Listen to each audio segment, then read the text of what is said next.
ओम श्री बृहस्पति नमः। आप सभी का मेरे YouTube चैनल पर हार्दिक स्वागत है। आज सुनिए बृहस्पति देवता की कथा। आज की कथा प्रारंभ करने से पहले आप सभी से अनुरोध है, कमेंट बॉक्स में बृहस्पति देवता की जय जरूर लिखिएगा। अथ श्री बृहस्पतिवार व्रत कथा। भारतवर्ष में एक प्रतापी और दानी राजा राज्य करता था। वह नित्य गरीबों और ब्राह्मणों की सहायता करता था। ये बात उसकी रानी को अच्छी नहीं लगती। वह ना तो गरीबों को दान देती और न ही भगवान का पूजन किया करती थी, और राजा को भी दान देने से मना किया करती थी। एक दिन राजा शिकार खेलने वन को गए हुए थे, तो रानी महल में अकेली थी। उसी समय बृहस्पति देव साधु वेश में राजा के महल में भिक्षा के लिए गए और भिक्षा मांगी। तब रानी ने भिक्षा देने से इनकार कर दिया और कहने लगी, हे साधु महाराज, मैं तो इस दान पुण्य से तंग आ गई हूँ। मेरा पति सारा धन लुटाता फिरता है। मेरी इच्छा है हमारा सारा धन नष्ट हो जाए, फिर ना रहेगा बांस और ना बजेगी बांसुरी। साधु ने कहा, देवी तुम तो बड़ी विचित्र हो। धन संतान तो सभी चाहते हैं, पुत्र और लक्ष्मी तो पापी के घर में भी होनी चाहिए। यदि तुम्हारे पास अधिक धन है तो भूखों को भोजन दो, प्यासों के लिए प्याऊ बनवाओ, मुसाफिरों के लिए धर्मशालाएं खुलवाओ, जो निर्धन अपनी कुंवारी कन्याओं का विवाह नहीं कर सकते उनका विवाह करा दो। ऐसे और कई काम हैं जिनके करने से तुम्हारा यश लोक परलोक में फैलेगा। परंतु रानी पर उपदेश का कोई प्रभाव नहीं पड़ा। वो कहने लगी, महाराज आप मुझे कुछ न समझाएं। मैं ऐसा धन नहीं चाहती जो हर जगह बांटती फिरूं। साधु ने उत्तर दिया, यदि तुम्हारी ऐसी इच्छा है तो तथास्तु। तुम ऐसा करना कि बृहस्पतिवार को घर लीपकर पीली मिट्टी से अपना सिर धोकर स्नान करना, भट्टी चढ़ाकर कपड़े धोना। ऐसा करने से तुम्हारा सारा धन नष्ट हो जाएगा। इतना कहकर वह साधु महाराज वहां से आलोप हो गए। साधु के अनुसार कई बातों को पूरा करते हुए रानी को केवल 3 बृहस्पतिवार ही बीते थे कि उसकी समस्त धन संपत्ति नष्ट हो गई। भोजन के लिए राजा का परिवार तरसने लगा।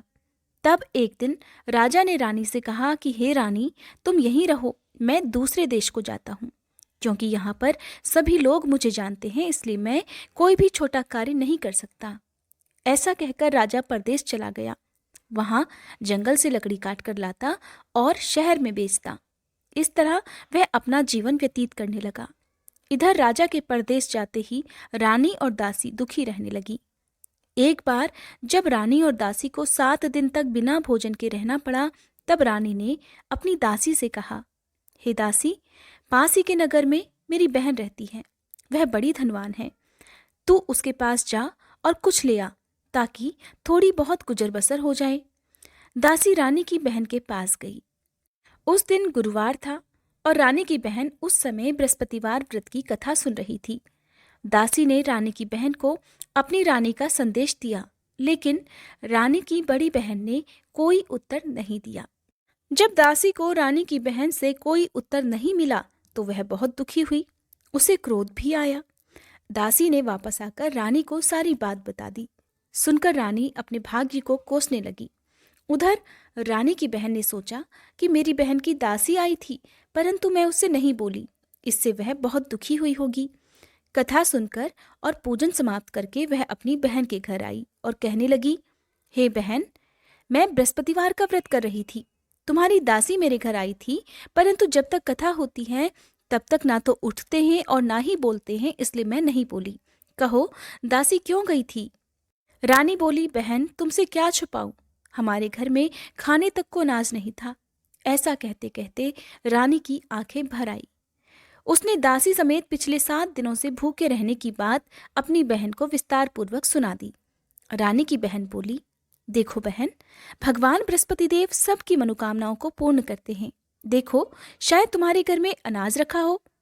पहले तो रानी को विश्वास नहीं हुआ, पर बहन के आग्रह करने पर उसने अपनी दासी को अंदर भेजा तो उसे सचमुच अनाज से भरा एक घड़ा मिल गया। ये देखकर दासी को बड़ी हैरानी हुई। दासी रानी से कहने लगी, हे रानी, जब हमको भोजन नहीं मिलता तो हम व्रत ही तो करते हैं, इसलिए क्यों ना इनसे व्रत और कथा की विधि पूछ ली जाए, ताकि हम भी व्रत कर सकें। तब रानी ने अपनी बहन से बृहस्पतिवार व्रत के बारे में पूछा। उसकी बहन ने बताया, बृहस्पतिवार के व्रत में चने की दाल और मुनक्का से विष्णु भगवान का केले की जड़ में पूजन करें और दीपक जलाएं। व्रत कथा सुने और पीला भोजन ही करे। इससे बृहस्पति देव प्रसन्न होते हैं। व्रत और पूजन विधि बताकर रानी की बहन अपने घर को लौट गई। 7 दिन के बाद जब गुरुवार आया तो रानी और दासी ने व्रत रखा। घुड़साल में जाकर चना और गुड़ लेकर आई। फिर उससे केले की जड़ और विष्णु भगवान का पूजन किया। अब पीला भोजन कहाँ से आए? इस बात को लेकर दोनों बहुत दुखी थी। क्योंकि उन्होंने व्रत रखा था, इसलिए बृहस्पति देव उनसे प्रसन्न थे। इसलिए बृहस्पति देव एक साधारण व्यक्ति का रूप धारण कर 2 थालों में सुंदर पीला भोजन दासी को दे गए। भोजन पाकर दासी प्रसन्न हुई और फिर रानी के साथ मिलकर भोजन ग्रहण किया। उसके बाद वे सभी गुरुवार को व्रत और पूजन करने लगी। बृहस्पति भगवान की कृपा से उनके पास फिर से धन संपत्ति आ गई, परंतु रानी फिर से पहले की तरह आलस करने लगी। तब दासी कहने लगी, देखो रानी, तुम पहले भी इसी प्रकार आलस करती थी। तुम्हें धन रखने में कष्ट होता था, इसी कारण सभी धन नष्ट हो गया। और अब जब भगवान बृहस्पति की कृपा से हमें धन मिला है तो तुम्हें फिर से आलस्य होता है। रानी को समझाते हुए दासी कहती है कि बड़ी मुसीबतों के बाद हमने यह धन पाया है, इसलिए हमें दान पुण्य करना चाहिए, भूखे मनुष्यों को भोजन कराना चाहिए और धन को शुभ कार्यों में खर्च करना चाहिए, जिससे तुम्हारे कुल का यश बढ़ेगा, स्वर्ग की प्राप्ति होगी और पितृ प्रसन्न होंगे। दासी की बात मानकर रानी अपना धन शुभ कार्यों में खर्च करने लगी, जिससे पूरे नगर में उसका यश फैलने लगा। उधर एक दिन राजा दुखी होकर जंगल में एक पेड़ के नीचे आसन जमाकर बैठ गया। वह अपनी दशा को याद करके व्याकुल होने लगा। उस दिन बृहस्पतिवार का दिन था। एकाएक उसने देखा कि निर्जन वन में एक साधु प्रकट हुए। वह साधु वेश में स्वयं बृहस्पति देवता थे। लकड़हारे के सामने आकर बोले, हे लकड़हारे, इस सुनसान जंगल में तू चिंतामगन क्यों बैठा है? लकड़हारे ने दोनों हाथ जोड़कर प्रणाम किया और उत्तर दिया, महात्मा जी, आप सब कुछ जानते हैं, मैं क्या कहूँ? यह कहकर रोने लगा और साधु को अपनी आत्मकथा सुनाई। महात्मा जी ने कहा, तुम्हारी स्त्री ने बृहस्पति के दिन भगवान बृहस्पति का निरादर किया है, जिसके कारण रुष्ट होकर उन्होंने तुम्हारी यह दशा कर दी। अब तुम चिंता को दूर करके मेरे कहने पर चलो तो तुम्हारे सब कष्ट दूर हो जाएंगे और भगवान पहले से भी अधिक संपत्ति देंगे। तुम बृहस्पति के दिन कथा किया करो, 2 पैसे के चने मुनक्का लाकर उसका प्रसाद बनाओ और शुद्ध जल से लोटे में शक्कर मिलाकर अमृत तैयार करो। कथा के बाद अपने सारे परिवार और सुनने वाले प्रेमियों में अमृत और प्रसाद बांटकर आप भी ग्रहण करो। ऐसा करने से भगवान तुम्हारी सब मनोकामनाएं पूर्ण करेंगे। साधु के ऐसे वचन सुनकर लकड़हारा बोला, हे प्रभु, मुझे लकड़ी बेचकर इतना पैसा नहीं मिलता जिससे भोजन के उपरांत मैं कुछ बचा सकूं। मैंने रात्रि में अपनी स्त्री को व्याकुल देखा है।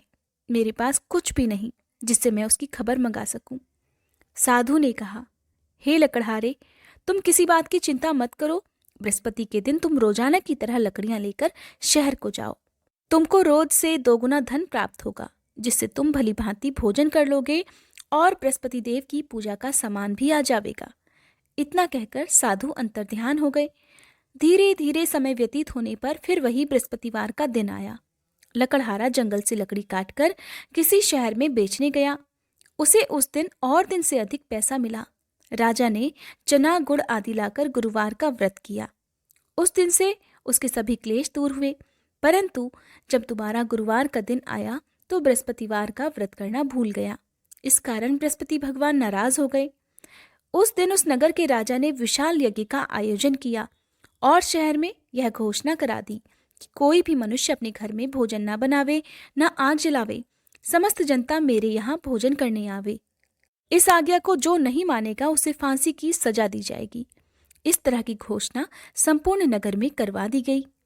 राजा की आज्ञा अनुसार शहर के सभी लोग भोजन करने गए, लेकिन लकड़हारा कुछ देर से पहुंचा, इसलिए राजा उसको अपने साथ घर लिवा ले गए और ले जाकर भोजन करा रहे थे तो रानी की दृष्टि उस खूंटी पर पड़ी जिस पर उसका हार लटका हुआ था। वह वहां पर दिखाई नहीं दिया। रानी ने निश्चय किया कि मेरा हार इस मनुष्य ने ही चुरा लिया है। उसी समय सिपाहियों को बुलाकर उसको कारागार में डलवा दिया। अब जब लकड़हारा कारागार में पड़ गया तो बहुत दुखी होकर विचार करने लगा कि न जाने कौन से पूर्व जन्म के कर्म से मुझे यह दुख प्राप्त हुआ है, और उसी साधु को याद करने लगा जो कि जंगल में मिला था। उसी समय तत्काल बृहस्पति देव साधु के रूप में प्रकट हुए और उसकी दशा को देखकर कहने लगे, अरे मूर्ख, तूने बृहस्पति देव की कथा नहीं करी, इस कारण तुझे दुख प्राप्त हुआ है। अब चिंता मत कर, बृहस्पतिवार के दिन कारागार के दरवाजे पर 4 पैसे पड़े मिलेंगे, उनसे तू बृहस्पति देव की पूजा करना, तेरे सभी कष्ट दूर हो जाएंगे। बृहस्पति के दिन उसे 4 पैसे पड़े मिले। लकड़हारे ने कथा कही। उसी रात्रि को बृहस्पति देव ने उस नगर के राजा को स्वप्न में कहा, हे राजा, तुमने जिस आदमी को कारागार में बंद कर दिया है वह निर्दोष है, वह राजा है, उसे छोड़ देना। रानी का हार उसी खूंटी पर लटका है, अगर तू ऐसा नहीं करेगा तो मैं तेरे राज्य को नष्ट कर दूंगा। इस तरह रात्रि के स्वप्न को देखकर राजा प्रातःकाल उठा और खूंटी पर हार देखकर लकड़हारे को बुलाकर क्षमा मांगी और लकड़हारे को योग्य सुंदर वस्त्र आभूषण देकर विदा कर दिया। बृहस्पति देव की आज्ञा अनुसार लकड़हारा अपने नगर को चल दिया। राजा जब अपने नगर के निकट पहुंचा तो उसे बड़ा आश्चर्य हुआ। नगर में पहले से अधिक बाग, तालाब, कुएं और बहुत सी धर्मशाला, मंदिर आदि बन गई हैं। राजा ने पूछा, यह किसका बाग और धर्मशाला है? तब नगर के सब लोग कहने लगे, ये सब रानी और बांदी के हैं। तो राजा को आश्चर्य हुआ और गुस्सा भी आया। जब रानी ने यह खबर सुनी कि राजा आ रहे हैं तो उन्होंने बांदी से कहा कि हे दासी, देख, राजा हमको कितनी बुरी हालत में छोड़ गए थे। हमारी ऐसी हालत देखकर वह लौट ना जाए, इसलिए तू दरवाजे पर खड़ी हो जा। आज्ञा अनुसार दासी दरवाजे पर खड़ी हो गई। राजा आए तो उन्हें अपने साथ लिवा लाई। तब राजा ने क्रोध करके अपनी रानी से पूछा कि यह धन तुम्हें कैसे प्राप्त हुआ है? तब उन्होंने कहा, हमें यह सब धन बृहस्पति देव के इस व्रत के प्रभाव से प्राप्त हुआ है। राजा ने निश्चय किया कि 7 रोज बाद तो सभी बृहस्पति देव का पूजन करते हैं, परंतु मैं प्रतिदिन दिन में 3 बार कहानी और रोज व्रत किया करूंगा। अब हर समय राजा के दुपट्टे में चने की दाल बंधी रहती और दिन में 3 बार कहानी कहता। एक रोज राजा ने विचार किया कि चलो अपनी बहन के यहाँ हो आवे। इस तरह निश्चय कर राजा घोड़े पर सवार होकर अपनी बहन के यहाँ को चलने लगा। मार्ग में उसने देखा कि कुछ आदमी एक मुर्दे को लिए जा रहे हैं। उन्हें रोककर राजा कहने लगा, अरे भाइयों, मेरी बृहस्पति देव की कथा सुन लो। वे बोले, लो, हमारा तो आदमी मर गया है, इसको अपनी कथा की पड़ी है। परंतु कुछ आदमी कहने लगे, अच्छा कहो, हम तुम्हारी कथा भी सुनेंगे। राजा ने दाल निकाली और जब कथा आधी हुई थी कि मुर्दा हिलने लग गया। जब कथा समाप्त हो गई तो राम राम करके वो मनुष्य उठ खड़ा हुआ। आगे मार्ग में उसे एक किसान खेत में हल चलाता मिला। राजा ने उसे देखा और उससे बोले, अरे भैया, तुम मेरी बृहस्पतिवार की कथा सुन लो। किसान कहने लगा, जब तक मैं तेरी कथा सुनूंगा तब तक 4 हरैया जोत लूंगा। जा, अपनी कथा किसी और को सुनाना। इस तरह राजा आगे चलने लगा। राजा के हटते ही बैल पछाड़ खाकर गिर गए और किसान के पेट में बड़ी जोर का दर्द होने लगा। उसी समय उसकी माँ रोटी लेकर आई। उसने जब यह देखा तो अपने पुत्र से सब हाल पूछा और बेटे ने सभी हाल कह दिया। तो बुढ़िया दौड़ी दौड़ी उस घुड़सवार के पास गई और कहने लगी, मैं तेरी कथा सुनूंगी, तू अपनी कथा मेरे खेत पर चलकर ही कहना। राजा ने बुढ़िया के खेत पर जाकर कथा कही, जिसके सुनते ही वह बैल उठ खड़े हुए और किसान के पेट का दर्द भी बंद हो गया। अब राजा अपनी बहन के घर पहुंचा। बहन ने अपने भाई की खूब मेहमानी की। दूसरे रोज प्रातःकाल राजा जगा तो वह देखने लगा कि सब लोग भोजन कर रहे हैं। राजा ने अपनी बहन से कहा, ऐसा कोई मनुष्य है जिसने भोजन ना किया हो? मेरी बृहस्पतिवार की कथा सुन ले। बहन बोली, हे भैया, यह देश ऐसा ही है कि पहले यहाँ लोग भोजन करते हैं, बाद में अन्य काम करते हैं। अगर कोई पड़ोस में हो तो देखाऊं। ऐसा कहकर वह देखने चली गई, परंतु उसे ऐसा कोई व्यक्ति नहीं मिला जिसने भोजन ना किया हो। अतः वह एक कुम्हार के घर गई जिसका लड़का बीमार था। उसे मालूम हुआ उसके यहाँ 3 रोज से किसी ने भोजन नहीं किया है।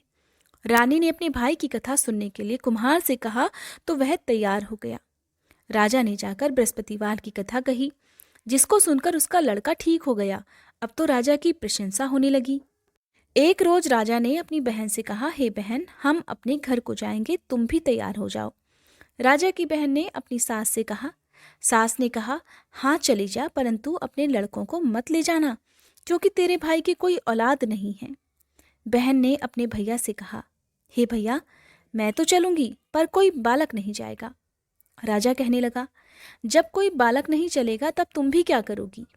बड़े दुखी मन से राजा अपने नगर को लौट आया।